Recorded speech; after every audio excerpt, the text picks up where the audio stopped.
Pour apporter vos témoignages sur l'actualité, appelez Europe Midi au 39 21. 34 centimes la minute. Jean-Michel Apathy, Maxime Switek. Vos témoignages, comme chaque jour, effectivement, et je vous donne les sujets du jour dans un instant. L'Église catholique, le diocèse du Var précisément, qui invite Marion Maréchal Le Pen à la table ronde de rentrée, ça vous fait réagir. La loi Allure sur l'immobilier, les seniors ont de plus en plus de mal à trouver un logement en location. Ça aussi, beaucoup de témoignages au 39 21. Mais d'abord, Jean-Michel, le gaspillage alimentaire. Le gros sujet du jour avec nous, Sabine, en Seine-Maritime. Vous êtes agricultrice. Bonjour Sabine. Oui, bonjour Jean-Michel. Bienvenue sur moi, Europe 1. Je suis agricultrice et je transforme des produits laitiers.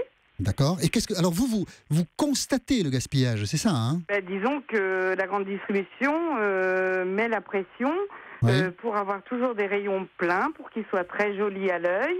Et ça, c'est normal. Ce que je souhaiterais, c'est que même si on fait des produits de courte date, que le fournisseur reprenne ses invendus et eux, ils n'auraient pas à jeter, comme ça ils sont indemnes de soucis de gâchis. Mais Sabine, ça veut dire que c'est vous... C'est que le gâchis revienne au fournisseur. Vous reprenez les invendus? Non, je ne reprends pas, je n'accepte pas, ce chantage. Mais des collègues à vous acceptent? Moi, l'endroit où mes produits sont vendus, le rayon reste vide. Et ça, ils ont du mal à l'accepter. Mais ce que doit accepter, c'est le consommateur. Il doit accepter quand il n'a pas le produit qui est de la marque désirée, il faut qu'il se reporte sur un autre. S'il y a 15 yaourts nature dans le rayon, s'il n'a pas sa marque préférée, qu'il en choisisse un autre à ce moment-là. Mais le problème, c'est que vous voyez beaucoup de grandes surfaces avec beaucoup de rayons vides. Non, ça n'existe pas. Donc ils sont tous achalandés. Vous dénoncez la pression de la grande alors que les produits, ils sont en multiples. Même si les marques diffèrent, vous retrouvez un produit qui est similaire ou autre, quitte à en prendre un autre.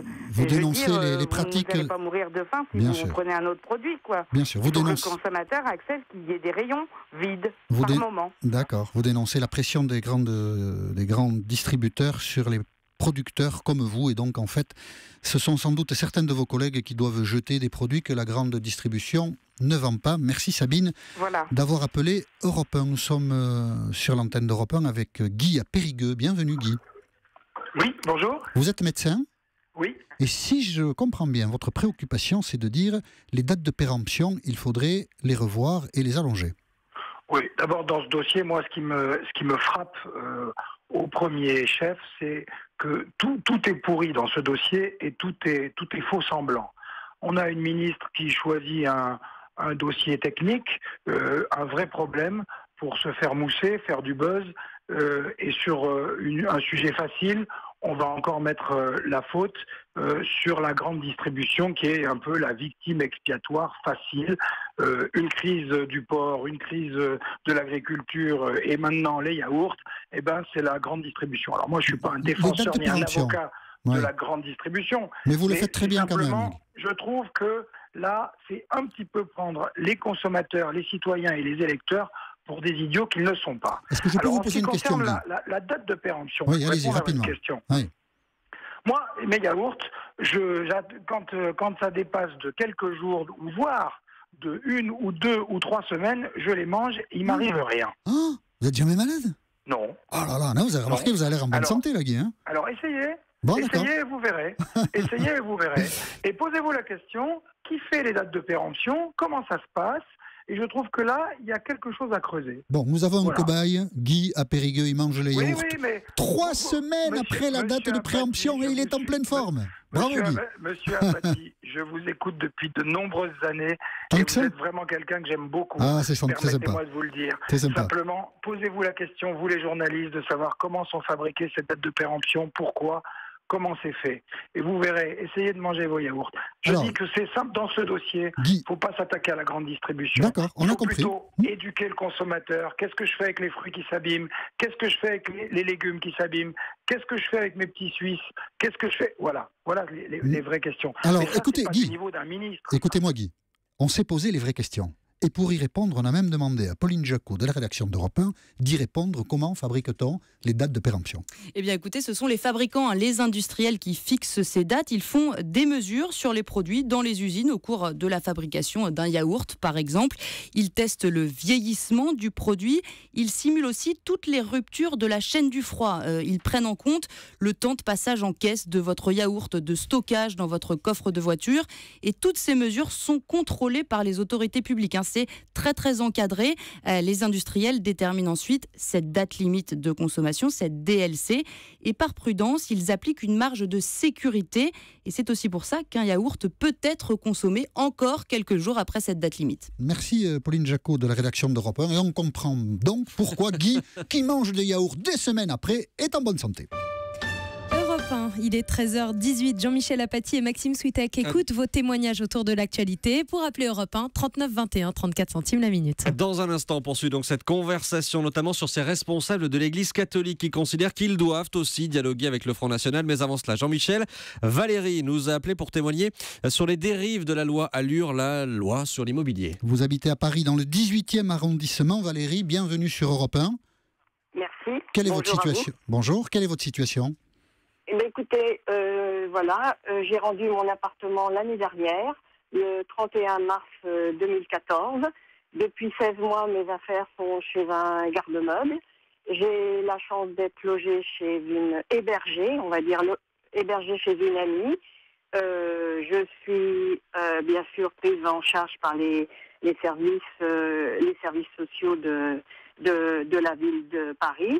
Mais c'est vrai que compte tenu de mon âge, en fait, on m'a demandé de rendre l'appartement parce que j'avais l'année dernière 68 ans et que j'avais des baux de 6 ans. Donc, il était hors de question, bien sûr, qui me renouvelle le bail. Et depuis, j'attends d'avoir un appartement de la ville de Paris réservé aux personnes à partir de 65 ans. On nous considère comme des personnes âgées. Donc, j'attends un appartement, mais ça fait quand même 16 mois que je suis hébergée chez cette amie, que j'ai libéré un peu cet été en allant dans la famille. Mais en fait, c'est très, très, très, très, très compliqué. Et c'est vrai que j'ai fait beaucoup de visites l'année dernière pour voir dans le parc privé. C'était horriblement cher et la retraite ne suffit pas pour payer un loyer à Paris. C'est extrêmement difficile. On comprend bien grâce à votre témoignage, Valérie, la situation d'exclusion que vivent certaines personnes âgées par rapport au logement. Et Jean-Michel, sur Twitter et sur Europe1.fr, on a reçu ce midi beaucoup de messages sur ce thème de la loi Allure. Guy notamment, qui dit « J'ai 64 ans et j'ai rencontré le même problème pour louer. On m'a conseillé de chercher plutôt en province où le marché est moins tendu. » Voilà les agents immobiliers qui renvoient vers la province carrément. Avec nous sur l'antenne d'Europe 1, Eric, qui habite dans le 16e arrondissement à Paris. Bonjour Eric, ou qui travaille peut-être dans le 16e arrondissement. Je travaille, mais là je suis encore en vacances. Merci de prendre mon appel et surtout bienvenue sur Europe 1. Mais je suis très heureux d'être sur Europe 1, Eric, et je suis ravi de dialoguer avec vous. Vous travaillez dans l'immobilier ? Alors voilà. Et permettez-moi juste de préciser ceci. Vous dites, comme toutes les personnes qui travaillent dans l'immobilier, que la loi actuelle n'est pas bien, d'accord ? Ce qui nous surprend quand même un peu plus aujourd'hui, c'est la dureté parfois avec laquelle les agents immobiliers, ceux qui travaillent dans l'immobilier, accueillent des personnes qui ont passé 65 ans. Ce sont des situations que vous avez vécues, que vous avez expérimentées, vous, Eric ? Bien sûr, parce qu'on a trop de contrôle. Aujourd'hui, lorsque quelqu'un ne payait plus, bien sûr, il faut respecter les personnes, bien sûr, il faut respecter les personnes âgées, bien sûr, il faut respecter la famille. Mais quand quelqu'un aujourd'hui ne payait plus et que normalement on l'obligeait, bien sûr il faut respecter les humains, mais à partir et en respectant aussi les propriétaires. On ne peut pas se tromper d'ennemis. Tous les propriétaires ne sont pas des sales propriétaires et des mauvais propriétaires et des sales riches. Vous avez des gens qui investissent, qui vont prévoir leur retraite, vers un moins de retraite. Donc je pense qu'aujourd'hui on est arrivé à un déséquilibre. On protège trop le locataire. Du coup maintenant les propriétaires prennent beaucoup trop de garanties. C'est des 3 mois, c'est des cautions parentales, c'est des cautions bancaires. Trop de garanties va tuer le marché de l'immobilier. On a besoin d'un marché d'immobilier privatif. Vous dites qu'on protège trop les locataires ? On privatise, bien sûr. Sinon on privatise tout le marché immobilier national. Et ça s'appelle un autre pays. On n'est plus dans une démocratie. Vous dites, Eric, qu'on protège trop... Vous dites, Eric, qu'on protège trop les locataires, on a bien compris, mais pour l'instant, ce qu'on constate, c'est que ce sont les locataires qui souffrent de la situation. Oui, mais aujourd'hui, pourquoi les gens de plus de 65 ans ont du mal à trouver un locataire? Parce qu'on se dit, si demain, ils ne payent plus quelque chose, on ne pourra pas se séparer de ces gens-là. Les propriétaires privés ne doivent pas faire du social. C'est autre chose, les HLM, c'est autre chose, le jugement social. Il ne faut pas que l'État repousse la responsabilité sur le marché privé. Et c'est là où on mélange les choses. Si demain, quelqu'un qui ne paye plus pour toutes les raisons de la vie, normalement, bien sûr avec un délai, bien sûr en respectant la nature humaine, on les mettait dehors, eh bien, ils retrouveraient des logements. Aujourd'hui, le problème, c'est que quand vous allez prendre quelqu'un depuis 65, 70 ans, on ne pourra plus le mettre dehors. Donc, c'est ce qu'on m'a expliqué. Et ben, on les prend plus. Merci Eric pour votre témoignage. Je me permets de vous souhaiter une bonne fin de vacances puisque j'ai compris que vous avez la chance d'être encore en vacances. Europe 1, il est 13h23. Pour joindre Jean-Michel Apathy et Maxime Switek sur Europe 1, c'est le 39 21 34 centimes la minute et Twitter avec le hashtag E1 midi. Et on poursuit donc cette conversation avec une question, Jean-Michel. L'Église catholique doit-elle dialoguer avec le Front National? Et la question se pose parce que l'Église a longtemps répondu non, on ne peut pas dialoguer avec le Front National, ce n'est pas un parti comme les autres. Et puis c'est visiblement en train de changer puisque dans le Var samedi, Marion Maréchal Le Pen va participer à une rencontre avec des catholiques. Gérard, bonjour. Vous êtes précisément dans le Var, hier. Oui, bonjour Jean-Michel Apathy. Je suis ravi de vous accueillir sur Europe 1. Vous êtes catholique? Oui, tout à fait. Et que pensez-vous de l'attitude des dirigeants catholiques qui ont longtemps refusé de dialoguer avec le Front National et qui ont changé d'opinion, visiblement, récemment? Ben, ce que je pense, c'est qu'aujourd'hui, le Front National n'est plus le Front National d'il y a 20 ans ou 15 ans ou 10 ans. La poussée de Marion Maréchal Le Pen et de Marine Le Pen et aujourd'hui l'exclusion de Jean-Marie Le Pen font que le Front National n'est plus ce qu'il était il y a une dizaine d'années. Donc il y a tout un contexte qui se met en place. Voilà. Vous votez Front National, hein, je crois, c'est ce que vous nous avez dit. Depuis longtemps? Je fais partie du Front National. Écoutez, je suis un homme de droite qui a un peu viré sa cutie, étant énormément déçu de Nicolas Sarkozy. En 2007, donc, par exemple, vous avez voté Nicolas Sarkozy? Oui, tout à fait. D'accord. Tout à fait. Alors, vous êtes donc catholique au Front National. Les Français d'abord, c'est très catholique, ça?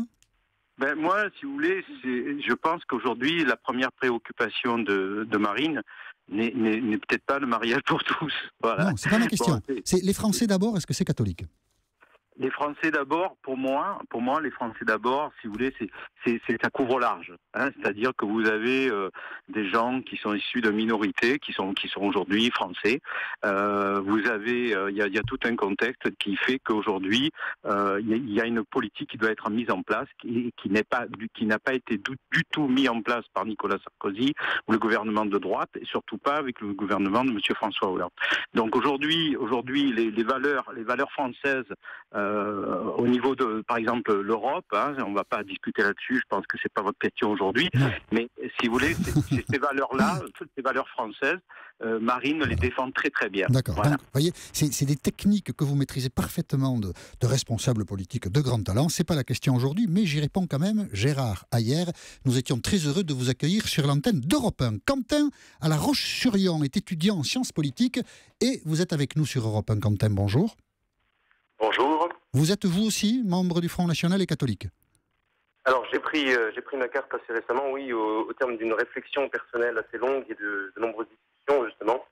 Je suis catholique, j'ai participé aux manifs pour tous, mais je pense pas que c'est ça qui rapproche vraiment le Front National. D'abord, je pense qu'il y a une certaine opposition déjà entre l'Église et la politique, parce que alors je sais pas si vous lisez un peu la Bible, mais Jésus n'a fait aucune allusion à un système politique idéal, ou il n'a jamais parlé de ça. La seule chose politique que Jésus ait jamais dit, c'est rendez à César ce que vous devez à César et à Dieu ce qui est à Dieu. Donc, sachant que le pape, donc notre autorité à nous, n'est compétent que dans les domaines de la foi et de la morale, que quand il va commencer à parler de politique, on ne va pas le prendre comme une parole d'évangile. Bon, en tout cas, Quentin, vous trouvez normal que la hiérarchie catholique entame un dialogue avec le Front National, ce qu'elle ne souhaitait pas faire avant? Vous trouvez ça normal? Je ne trouve pas ça normal. Oui. Je trouve ça, par contre, pertinent. D'accord. Pour deux raisons, déjà, parce que donc l'Église cherche le bien commun. C'est clair, personnellement, j'en suis persuadé. Et quand elle regarde, en fait, la dimension morale qu'il y a dans le FN, de conservation de la morale, de la famille, des choses qui sont très attachées à l'Église, forcément, elle va commencer à se rattacher à ça plutôt qu'à des partis qui vont s'intéresser uniquement à la finance, dans lequel elle n'a absolument rien à dire.